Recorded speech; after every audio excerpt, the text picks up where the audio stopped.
সিএএর আওতায় আবেদন করার দীর্ঘ কয়েক মাস পরেও নাগরিকত্ব না মেলায় ক্ষোভে ফেটে পড়লেন প্রায় ২০০ আবেদনকারী। বুধবার ইসলামপুর শহরমণ্ডল বিজেপির দলীয় কার্যালয়ে এসে বিক্ষোভ দেখানোর পাশাপাশি দ্রুত নাগরিকত্ব না পেলে দলীয় কার্যালয়ের সামনেই গণ আত্মহত্যার মতো চরম পদক্ষেপের হুঁশিয়ারি দেন তারা। পরে বিজেপি নেতৃত্বের আশ্বাসে পরিস্থিতি শান্ত হয় এবং আবেদনকারীরা বাড়ি ফিরে যান। জানা গিয়েছে, ইসলামপুর ব্লকের মাটিকুণ্ডা ২ গ্রাম পঞ্চায়েত এবং পণ্ডিতপোতা ১ গ্রাম পঞ্চায়েত এলাকার প্রায় ২০০ বাসিন্দা এদিন বিজেপির দলীয় কার্যালয়ে উপস্থিত হন। তাদের অভিযোগ, প্রায় ৭ থেকে ৮ মাস আগে বিজেপির আয়োজিত শিবিরে গিয়ে তারা সিএএর আওতায় নাগরিকত্বের জন্য আবেদন করেছিলেন, কিন্তু এতদিন কেটে গেলেও আবেদন প্রক্রিয়ার কোনো অগ্রগতি বা সরকারিভাবে কোনো তথ্য তারা পাননি। আবেদনকারীদের দাবি, নাগরিকত্বের আশায় তারা সমস্ত প্রয়োজনীয় নথি জমা দিয়েছেন, কিন্তু দীর্ঘ প্রতীক্ষার পরও কোনো ফল না মেলায় তারা চরম হতাশ। তাই বিষয়টি নিয়ে বিজেপি নেতৃত্বের সঙ্গে সরাসরি আলোচনা করতেই এদিন দলীয় কার্যালয়ে আসেন তারা। বিক্ষোভ চলাকালীন আবেদনকারীদের একাংশ ক্ষোভ প্রকাশ করে বলেন, দ্রুত সমস্যার সমাধান না হলে তারা একযোগে দলীয় কার্যালয়ের সামনে আত্মহত্যার মতো কঠোর পদক্ষেপ নিতে বাধ্য হবেন। অন্যদিকে বিজেপি নেতৃত্ব আবেদনকারীদের সঙ্গে কথা বলে কয়েকদিন ধৈর্য ধরার অনুরোধ জানান।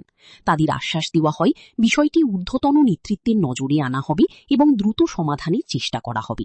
এরপরই আবেদনকারীরা শান্ত হয়ে বাড়ি ফিরে যান।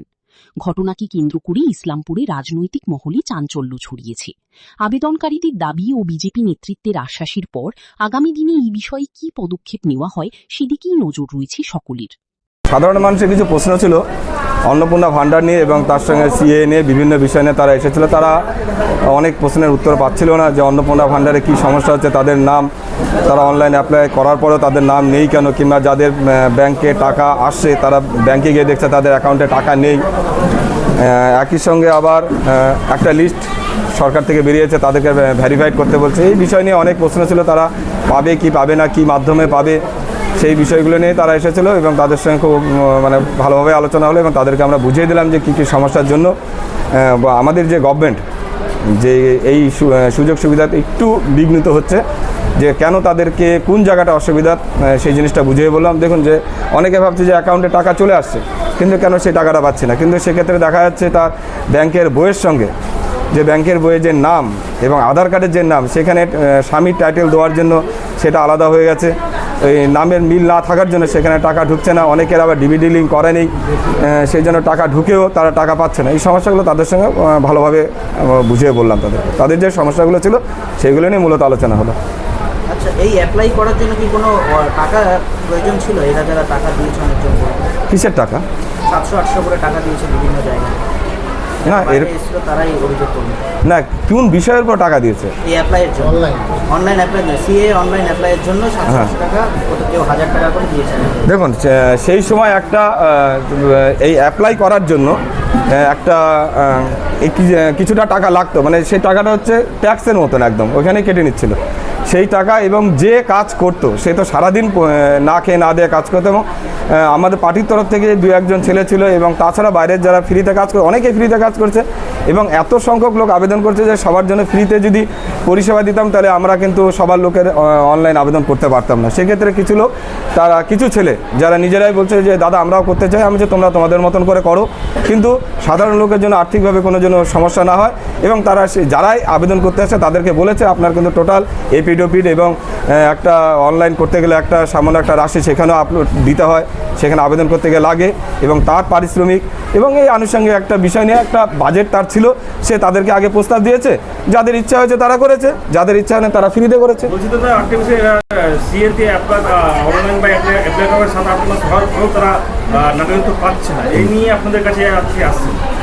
দেখুন, এক্ষেত্রে অনেকে গ্রামের লোক আছে, অনেকে ছোট মোবাইল নাম্বার ভুল, মেল আইডি তাদেরকে দেওয়া হচ্ছে, তারা মেল আইডির বিষয়টা বুঝতে পারছে না। SMS কখন আসছে, হয়তো উপর থেকে SMS আসছে ভেরিফাইড করার জন্য, আপনার ওখানে যাবে, আপনি আসুন ডকুমেন্টস নিয়ে, সেই সময় সাধারণ লোক অনেকে সেটা বুঝতে পারছে না এবং সঠিক টাইমে পৌঁছাতে পারেনি, এটাও ঠিক।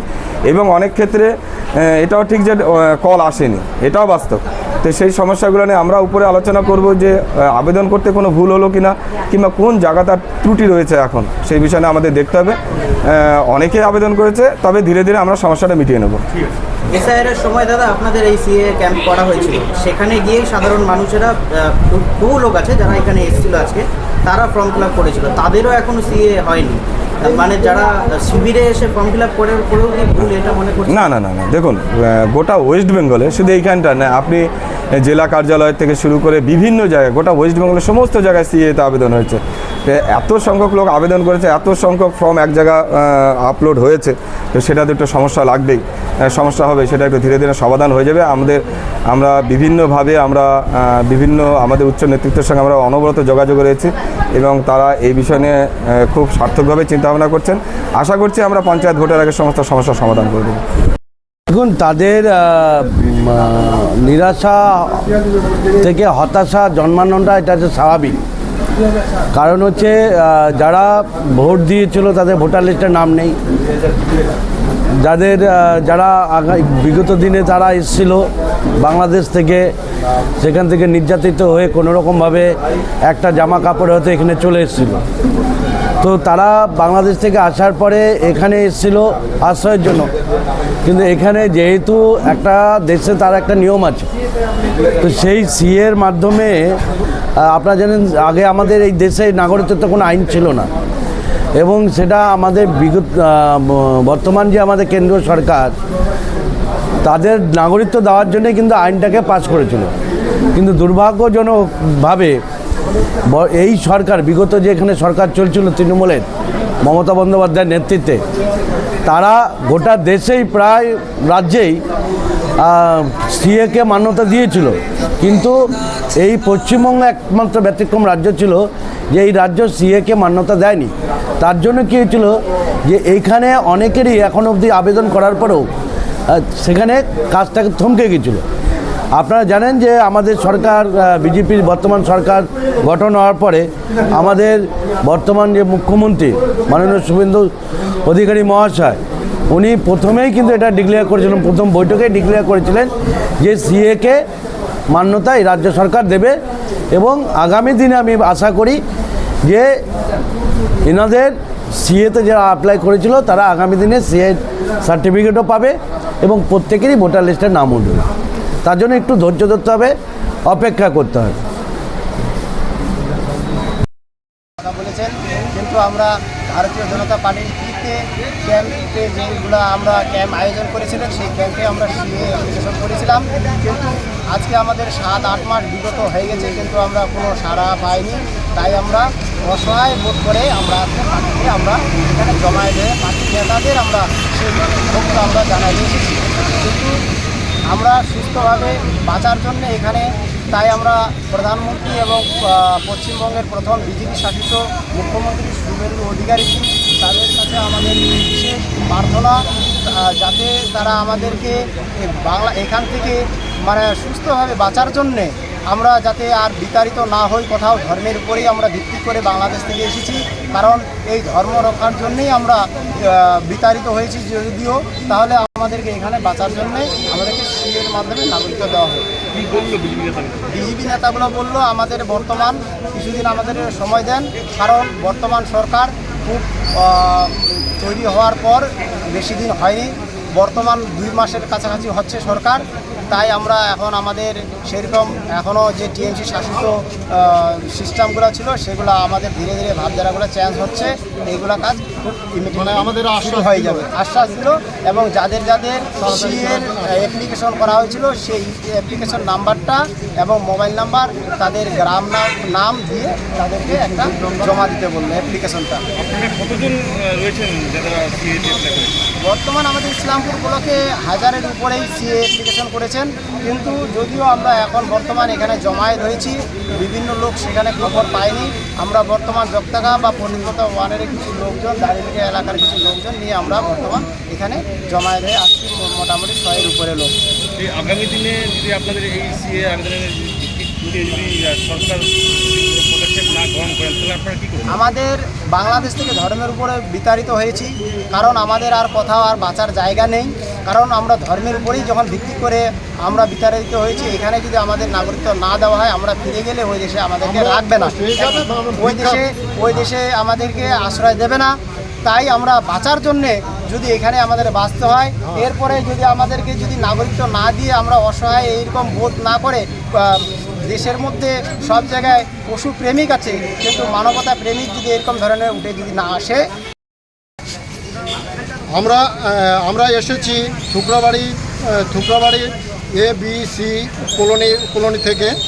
আমরা সবাই এসেছি বিজেপির কার্যালয়ে ভিক্ষা চাইতে।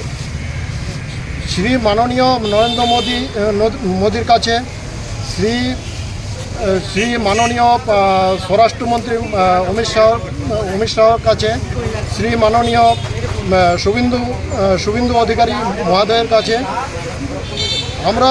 আমরা বাস্তুহারা এক উদ্বাস্তু।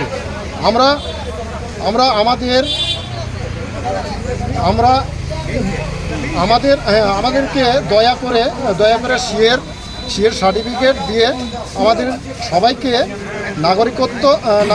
নাগরিকত্ব ভিক্ষা দান চাইতে এসেছি আমরা। এবং আমরা সিএর আবেদন ও অনলাইনও করেছি অনেক দিন আগে। তো কিন্তু আজ অবধি সিএর কাগজ পাইনি। তো অন্যান্য এরিয়া অনেক কেউ পেয়ে গেছে, কিন্তু আমরা এখন পর্যন্ত পাইনি। কি বললো বিজেপি নেতা? তো বিজেপি নেতা আমাদেরকে সবাই আশ্বাস দিল যে কয়েকদিনের মধ্যে আমাদের কাজ চালু করবে। আমাদের একটা সেই হিসাবে ফর্ম করে আমাকে কাগজ জমা দিতে বললো। তো আমরা সেটাই এখন করে তারপরে আমরা কাগজ জমা দিই। কয়েক মাসের মধ্যে সেই আবেদন না হয় আপনারা কী করবেন?